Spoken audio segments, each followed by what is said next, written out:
So everybody has been wondering, how do I have so many stubs, no money spent? How do I have every single collection done in the game? Well, I'm going to go over this one more time this year. So be sure to like, be sure to pay attention, and be sure to watch the whole video for every tip that you possibly can have if you guys are trying to get Mickey Mantle, or if you're trying to know what to do next year when next year's MLB The Show 23 comes out, and you're already prepared and you already have an idea of what you need to do to get the max stubs, every collection done, and every card owned in the game. And we're going to go over that today. I'm going to show you guys my binder. There are a few cards we don't have yet because they were event cards. We sold them when they were high in price, and we're going to wait until the next event and get them back in rewind packs. That is going to be another tip. But let's go ahead and hop right into it. So we're going to load into Diamond Dynasty, and I'm going to show you guys a few things. You guys should be able to see trending stuff in the market, stuff like that, and certain cards. First thing first, featured programs. Featured programs are always one of the best way to make stubs if you grind these programs as soon as they come out. We look at finest of the franchise, AL East cards. We look at like Adley Rushman, Xander Bogaerts, and think of the guys that people will probably pick first, maybe like an Adley or a Vladimir Guerrero. You look at their marketplace values. What do you notice about this chart when you look at it? Well, you notice that on November 4th, when they first released, November 5th, you could sell these cards for upwards of 80,000 stubs. Right now, they're only going to go for 40 to 30,000 stubs, which means if you would have unlocked this day one, you could have sold for 80,000, waited a week, bought it back for 40,000. You made 40,000 stub profit on that card. Same with all these. All these are going to probably be like that. 80,000, now they're like 40,000. So you're basically going to double your profit. You're gonna sell it for 80, you're gonna buy it back for 40, you're basically gonna make 40,000 stubs profit. And some of these were really easy to get. You can see in collections, there's a lot of collections that you could do, especially later in the year. This is easier. Obviously, at the beginning of the year, there's not as many ways to get XP. We already know Mox to October is the best way to get XP because you can preload the XP for Mox to October. If you guys have any questions about Mox to October, I have a full playlist of Mox to October in the description down below with 8, 9 videos about it. That should make you fully understand Mox to October and how it works. I will explain it verbally, but if you need any extra help, down in the comments, there'll be a pinned comment, and down in the description of this video, there'll be a link to that video as well, or to that playlist. So we play on All-Star in Mox to October. Let's say, okay, I'm going to do the World Series because it's the easiest way to explain, but you can stop at the All-Star break. You can stop at the end of the season. You can stop at World Series. So let's just say you get to the World Series, you go up 3-0, you're playing in your last game, you're about to win the World Series. In the 9th inning, you got 2 outs, you need 1 more out.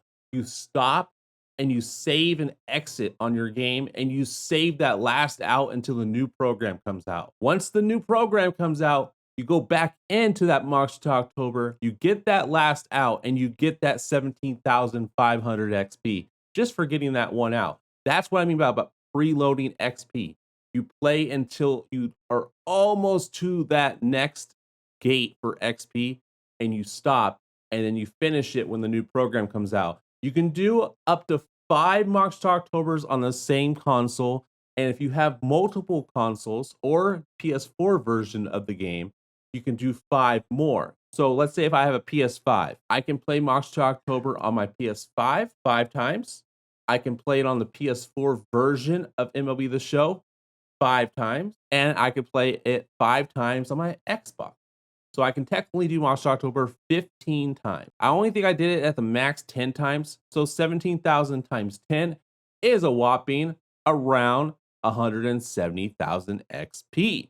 And I can get that just by getting 1 out 10 times if I was going to get to the World Series. Now, All-Star break is the same thing. You get up until like July before the All-Star break. You stop playing, and then you go back into All-Star break. You play that next game, or play that last out, and maybe that gets you to the All-Star break.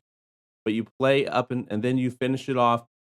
and you get your all-star break evaluation. The better your record, the more XP you can get. So if you're not having a good record, then you're going to get like 5,000, 10,000, 12,000 XP. But if you have a really good record going into the all-star break, you're going to get the full 17,000.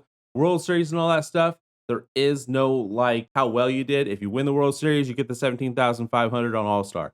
If you play on veteran, you can see it goes down. It's not as worth it. So you're going to want to play an all-star, Hall of Fame, and Legend. Obviously, if you really want to sweat, Hall of Fame and Legend can get you even more. So that's how March to October works. If you have any other questions, down in the description down below, I have a link to my March to October playlist, how you can preload that X. Next, you got your conquest maps, all that good stuff that you can do. I always do the conquest map after I do my March to Octobers. I get to around 170,000.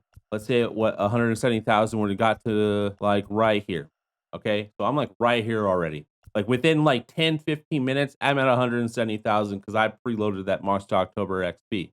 Then I'm going to do the conquest. That's going to give me roughly around 30 to 40,000. That's going to bring me to 200,000. I'm already right here. Now you see these cards. These cards might have, they were going upwards of 122,000 when they first came out. They're down to around 61, 45,000 because obviously they're harder to obtain because they're later in the program. So not a lot of people are going to obtain these as quickly as possible. 100,000 right there. I don't know if there's any more that go higher than that. There you go, 136,000, and then a huge drop off. And then is there any more right here? 249,000 for Nico, and then a significant drop off. But if you got to this in like the first couple hours, which is very possible if you use the March to October method, first couple hours you get to 260,000, you're going to net yourself a lot of stubs, a lot of profit. So if I sold, and that's probably not, Brian Reynolds is probably the best one out of this pack. If I sold Brian Reynolds for 345,000, I could have bought him back in a couple days for around 80,000, maybe 43,000. Around that area is where I could have bought him back for. So that is actually pretty nuts. Buying for 30, selling for 300,000, buying back for about 80,000. I make around almost 300,000 profit, about 250,000 profit right there. And if I do that on all of them, because once you get to like 400, you basically have 18 of these cards. So once you get to 400,000, you have 18 of these cards. And if you're selling them, making that much of a profit, every single card, you're going to make millions of stubs. And then when you buy these cards back, you're going to be able to buy all of them back, all 30 of them, because you get 18 out of the 30, right? You'll be able to buy all 30 of them back and still have a profit. And that's how I was able to do that all year long with the featured program. So normally a conquest launches with a new program and exchanges. If you have cards, at the beginning of the year, I don't do exchanges because I don't have a lot of cards. But by the time you get a bunch of all these packs through the featured programs, eventually you'll be able to do these exchanges. Just sell your duplicates. Don't sell any valuable stuff, commons, bronzes, and silvers. That's basically what I do here. And then I do the exchanges to go through a program as well. And then I fly through the featured program like moments. I'll do these, especially all the hitting ones.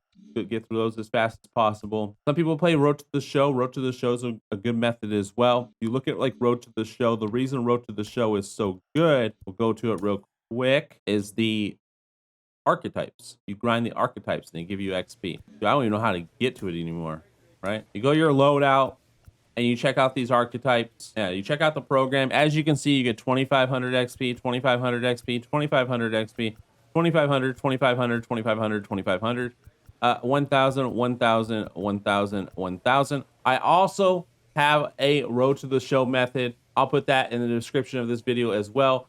Basically, you set up a custom stadium.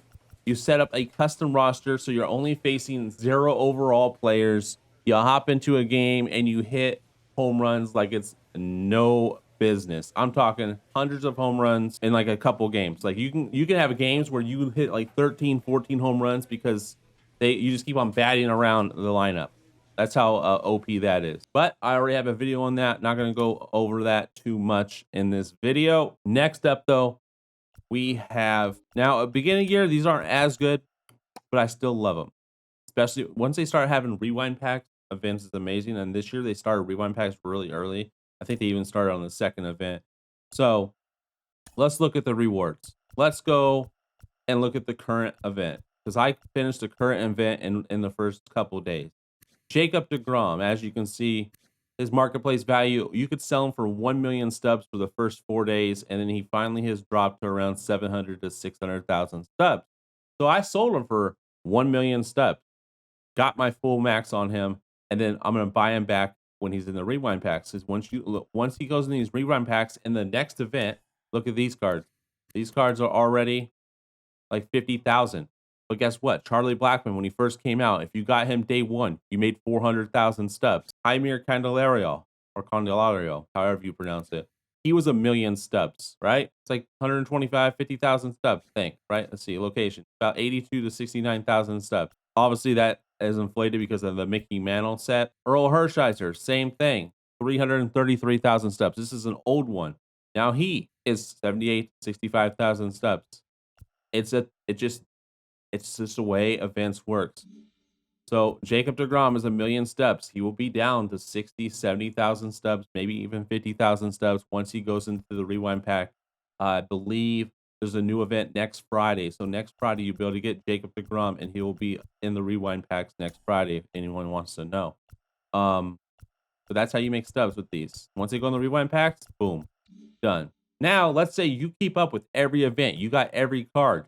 You still play the events because when you get these rewind packs, guess what I do? I sell the rewind players too. So I'm making 75,000 here. I get another one. I'm making 82,000 because you get to select two of them right now. And then you get one right here. So that's another 70,000. So that's what? Already 280,000. I already have these cards, so I'm going to sell them. And then you get, I believe, another one at 35. So you get two more. I sold these 75,000, 80,000. Now, when the next event comes up, I'll have two rewind packs and I'll get all four of these cards. And then if I'll try to play another, get to like 35 wins, get that third rewind pack, and then sell a couple of these cards that are still going for a decent amount, as you can see. Michael Harris, he was a million stubs. I think I sold him for like 300,000. So I didn't get him like day one. I got him like day two. So I sold him for 300,000. He is already down to 199 to 153,000. So events, great way to make stubs. Next, BR. Obviously, BR is a little bit different, but the BR program is a very good way to make stubs, especially if you keep up with it all year long, because that means you'll have a lot of these cards. Like it says, choose one of 4 new bronze battles, and then you get 3 of the previous ones. So you choose one of the new ones, and then you get 3 of the previous ones. So when you get 3 of the previous ones, if you already did the last Battle Royale program, you'll be able to sell those, and they'll sell for 2,500 stubs. Let's get to the gold ones. These are the more tricky ones. So these ones, you choose one of the new ones because you don't have it, right? And you get to choose 3 of the previous ones. Now, the previous ones are still going to sell for around 20,000 stubs. So you get 3 of them, so you make 60,000 stubs. You get to do that 1, 2, 3, 4 times. So 60,000 times 4 is 240,000 stubs that you can make as long as you're keeping up with BR, and you can sell those because they're duplicates.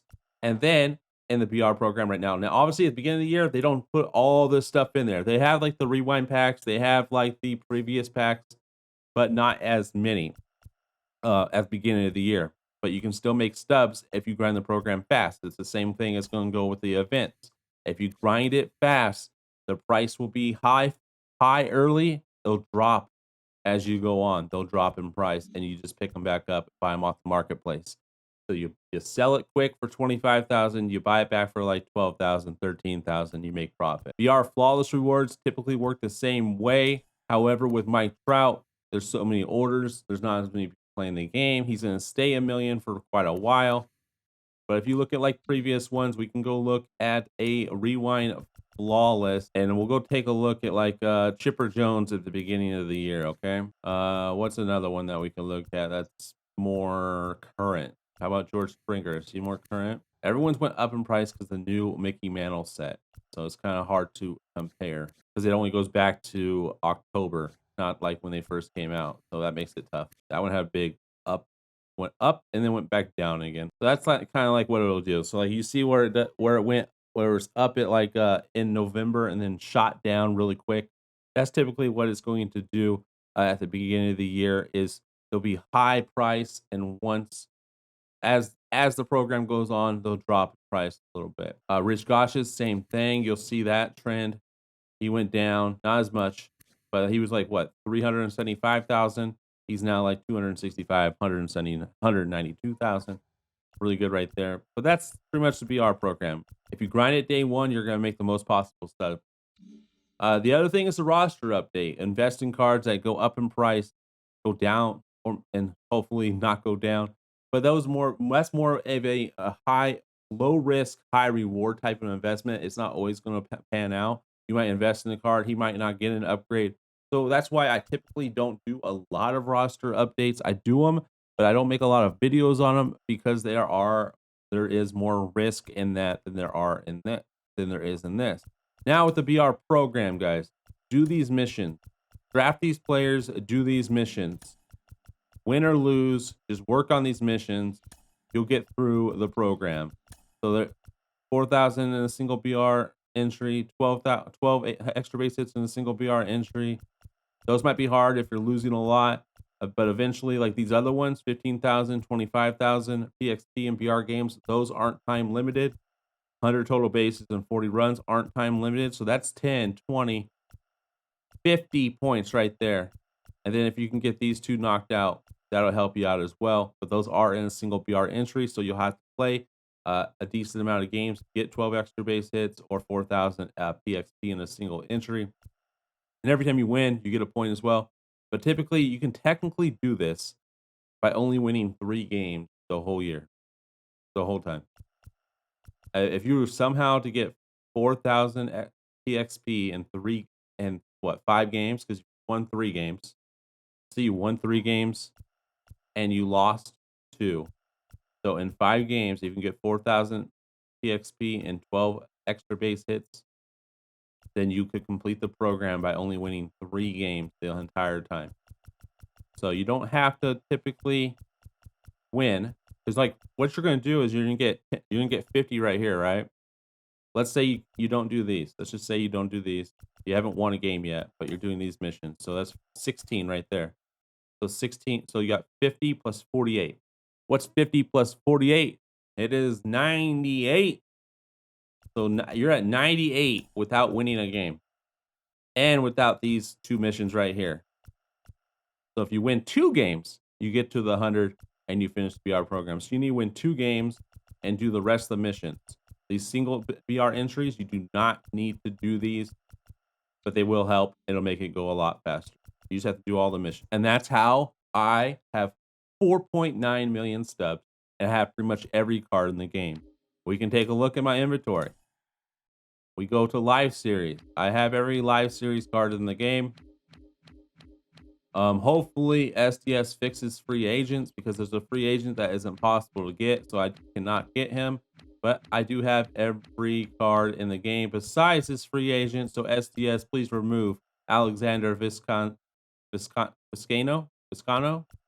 Remove this guy from the game so I can say I have every card in the game and you guys aren't ripping me off. Okay. So we don't have Felix Bautista because he's an event card. Like you said, we're going to wait for the rewind pack. Next up is Walter Johnson. Now, we don't have Walter Johnson, but guess what? We have a buy order for Walter Johnson. So we just got to wait for that to go through. And then we have Walter Johnson. Next up is Michael Harris, event card. We already know. Jacob deGrom, event card. We already know. And that's it. The other event card I bought is only 60K, so I bought him. And there you go. There's 4 cards I need to have every card in the game.